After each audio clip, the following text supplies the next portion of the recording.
Vous êtes nombreux à choisir Walfadjri pour vous informer. Bonsoir et bienvenue dans cette édition de 20h. Au sommaire mondial 2018 et de 2 pour la France.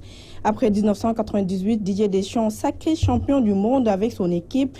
La France a battu par 4-2 la Croatie cet après-midi à Moscou. Kylian Mbappé est élu meilleur jeune joueur de la compétition mondiale de foot. Les détails dans ce journal. Drame de Demba Diop, un an après, les familles se souviennent dans la douleur de leurs 8 enfants disparus lors de la finale Stade de Mbour, Uzo Ouakam. Une marche silencieuse et des séries de prières ont marqué la cérémonie à Mbour, localité qui avait enregistré. Et puis l'acte 3 de la décentralisation continue de causer du tort à beaucoup de villages de la commune de Bambilor.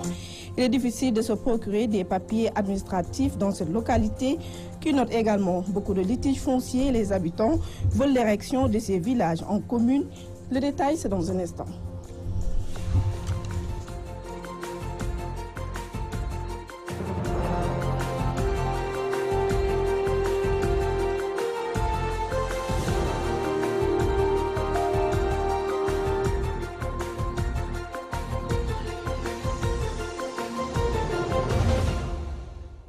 Merci de nous accueillir chez vous. Une fois n'est pas de coutume, démarrons ce journal sur une note sportive.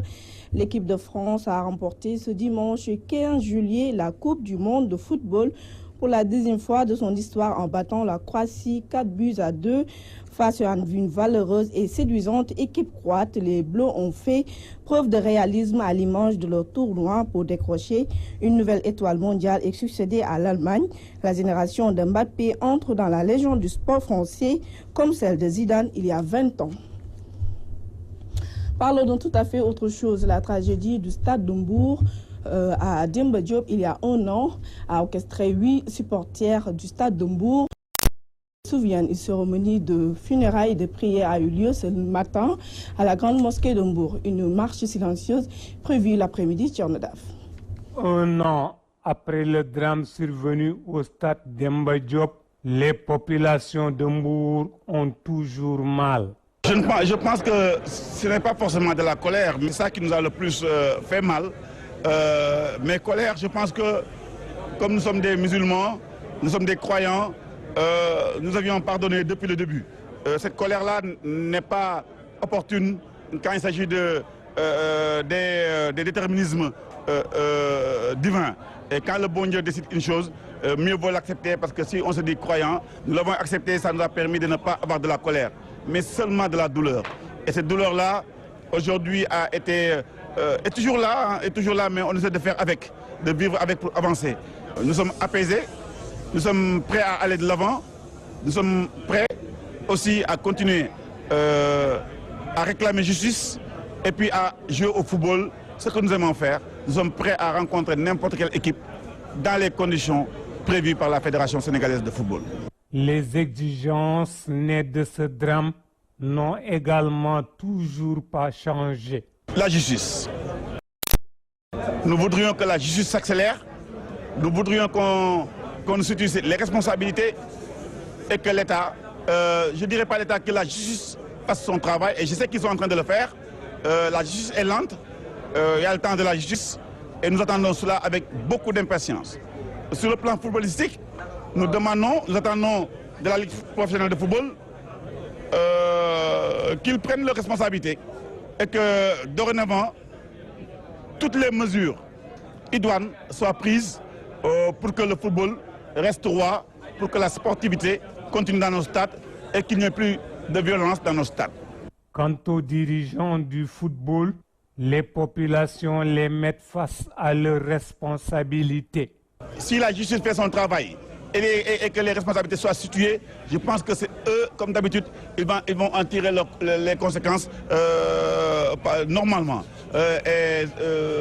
Moi, je pense que ce qu'il faudrait seulement, c'est que la justice accélère le rythme et qu'on arrive à un verdict dans les plus brefs délais et qu'on tourne cette page-là, parce que Mbour actuellement vit entre parenthèses.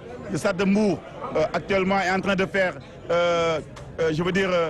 les frais de cette détermination lourd qui nous qui est au-dessus de notre tête comme une épée de Damoclès. Ça veut dire ce drame-là, et nous on a envie de tourner la page et de continuer à vivre et continuer seulement à nous souvenir. La fédération, ils sont assez responsables. Quand la justice soutiendra les responsabilités, ils en tireront les conséquences par rapport à leur responsabilité. Autant dire qu'un an après le drame, rien n'a toujours pas changé, ou presque. Mbour, Thierno Daf, Radio-Télévision Walfadjri. Les populations des 5 villages de la commune de Bambilor exigent l'érection de leur localité en commune. Elles disent traverser régulièrement d'autres communes pour aller chercher des papiers à la mairie. À cela s'ajoute une situation foncière plus que problématique. Vox Pop réalisé par Nazib Sanya. Nous avons organisé ce point de presse pour réagir suite à la sortie du président son Excellence M. Macky Sall du lundi passé, visant à rectifier les découpages administratifs qui étaient faits par le président Wade. Pour rectifier précisément le découpage concernant l'ex-Sangalkam. Nous félicitons, nous soutenons et nous encourageons le président Macky Sall pour corriger ces manquements, pour ériger Kër Ndiaye Lo, Kounoune, Kër Daouda Sarr, cité enseignant, cité Doudou Basse et les autres cités en commune de plein exercice. Le principe qui doit diligenter, voilà, sur quoi on doit se baser pour faire un découpage n'a pas été respecté. Parce que quitter Sangalkam pour rallier Bambilor n'est qu'une injustice. Nous demandons le retracement Sangalkam. La l'air. Nous demandons le retracement Sangalkam, demandons pour des Bambilor. Demandons pour des Tenguet. Nous demandons pour ces 5 villages. Avec ces cités, nous voulons une commune sur l'eau. Depuis un bon moment, on assiste à un bradage catégorique de nos réserves foncières.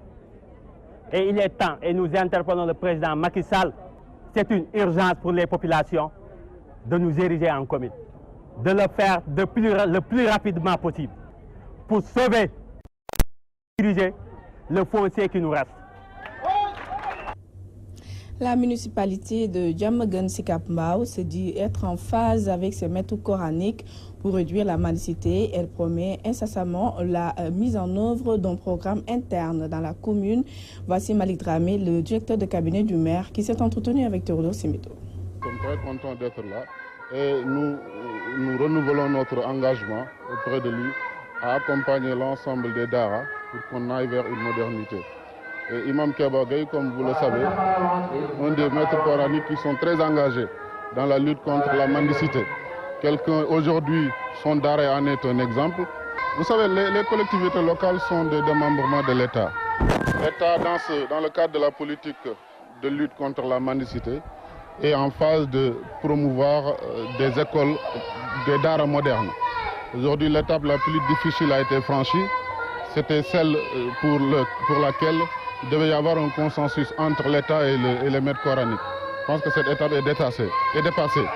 Il reste maintenant à ce que la loi soit votée à l'Assemblée nationale et promulguée par le président de la République.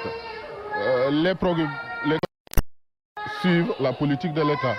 Donc aujourd'hui, dans la commune de Diamaguène Sicap Mbao, nous avons une 90aine de Dara, si je ne me trompe.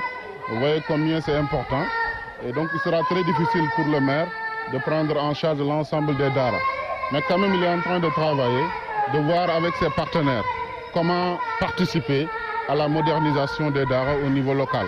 C'est dans ce sillage qu'il a bénéficié d'un projet avec l'USAID ONUDC, projet qui normalement va commencer bientôt parce qu'on a déjà signé la convention de partenariat le mois de février passé.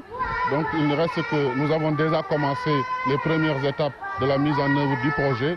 Je pense que ce projet-là entre dans ce cadre-là. Restons toujours dans le même sujet pour parler du programme de modernisation des Dara qui est toujours d'actualité. Les responsables de l'école franco-arabe Cheikh Moussa Gaye plaident pour l'adoption de ce projet de loi par l'Assemblée nationale. Ils ont saisi l'opportunité lors d'une cérémonie de remise de prix précédée d'une journée de récital de Coran pour solliciter également l'appui de la commune de Diamaguène Sicap Mbao. Théodore Semedo était sur place.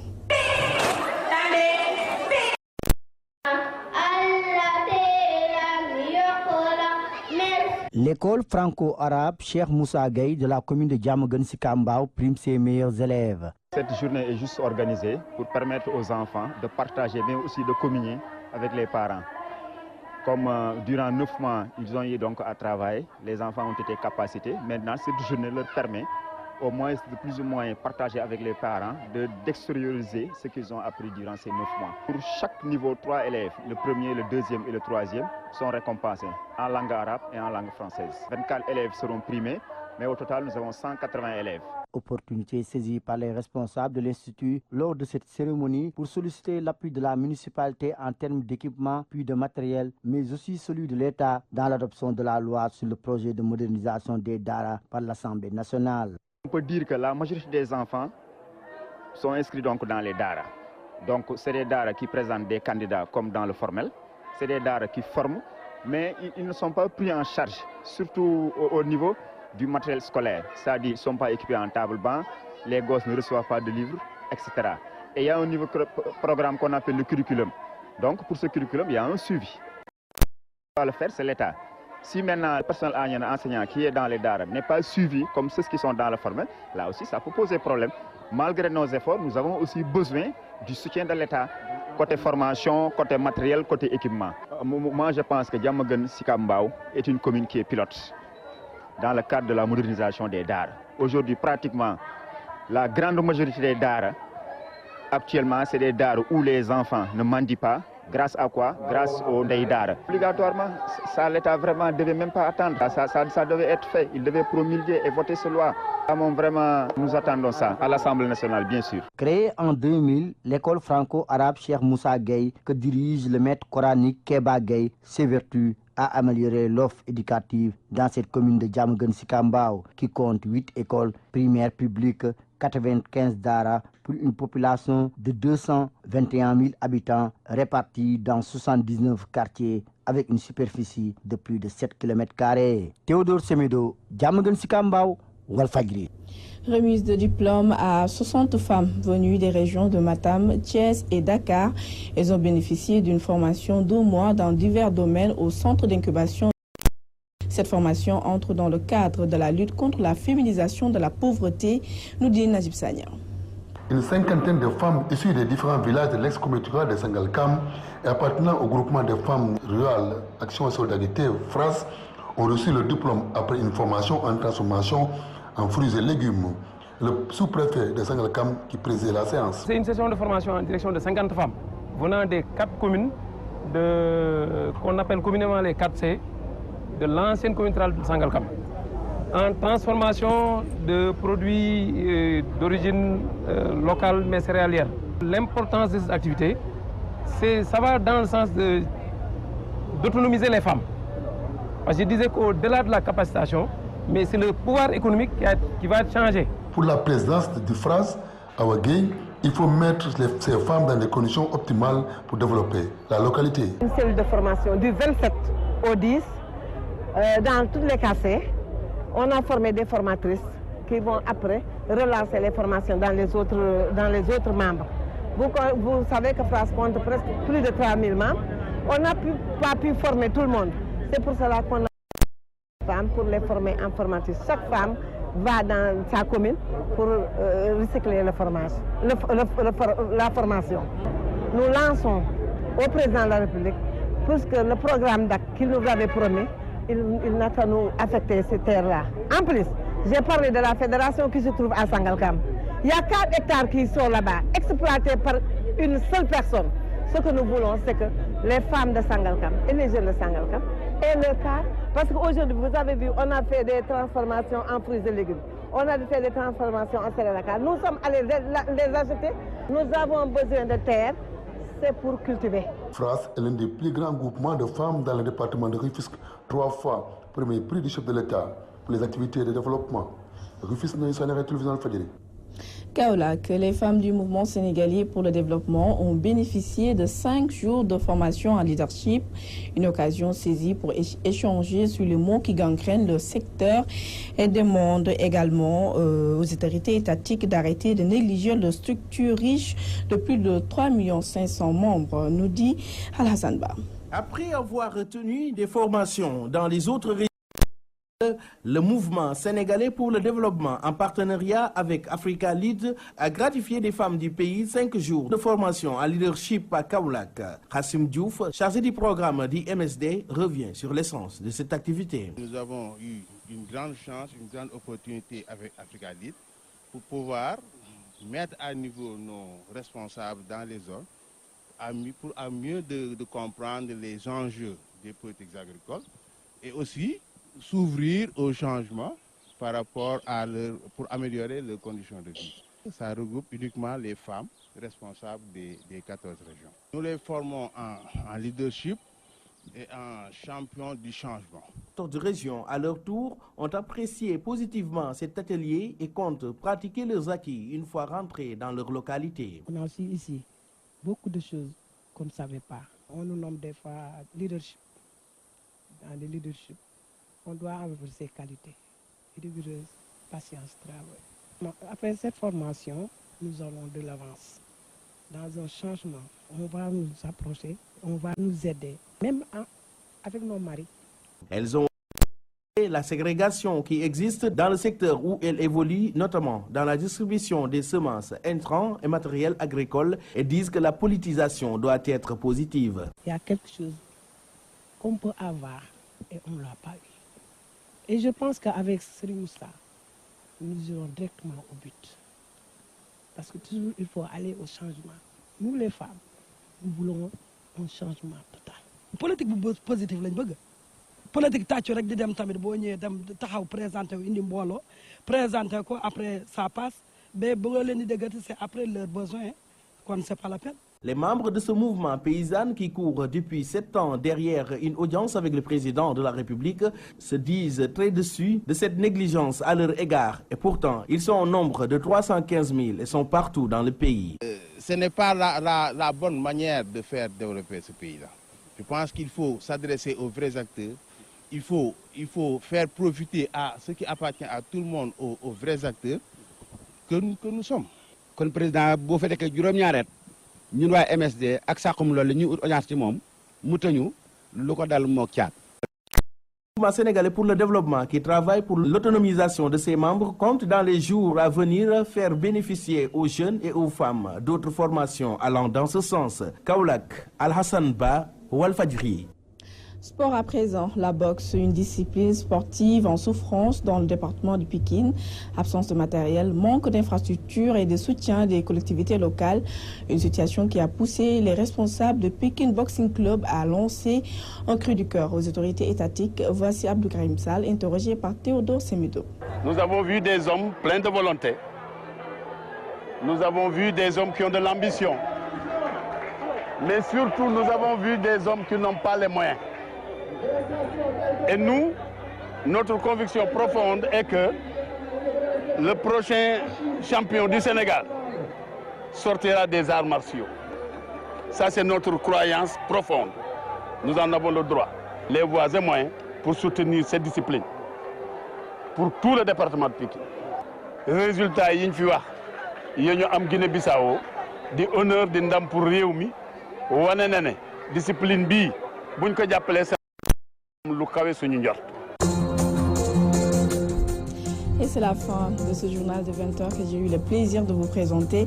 Merci à toute l'équipe rédactionnelle. Retrouvez le reste de fidèles au programme de Walfadjri et bonne suite de programme. Au revoir.